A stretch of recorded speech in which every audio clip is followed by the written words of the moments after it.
ឡាននេះខ្ញុំគិតថាស័ក្តិសមសម្រាប់បងប្អូនថាគាត់ប្រើរថយន្តមកទឹកពីមុនថាគាត់ខូចច្រើនអី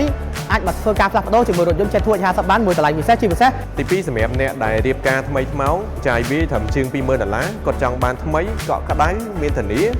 តើណាមកណាគឺយើងអត់បារម្ភរឿងមានបញ្ហាតាមផ្លូវឬក៏ត្រូវចំណាយថវិកា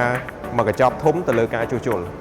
ជាប្រភេទរថយន្តមួយគឺស័ក្តិសមមែនទែនសម្រាប់គ្រួសារ4នាក់5នាក់មិនថា6នាក់ទេហើយជាពិសេសគឺវ័យជំទង់ដូចខ្ញុំអ្នក24 25ឬក៏ដល់28ហ្នឹងគឺត្រូវហ្មងអញ្ចឹងរថយន្តនេះគឺស័ក្តិសមបំផុតសម្រាប់បងប្អូនយុវវ័យក៏ដូចជាបងប្អូនដែលទៅតែមានគ្រួសា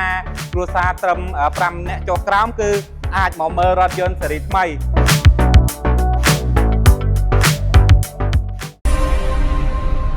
Detour. Drive your future.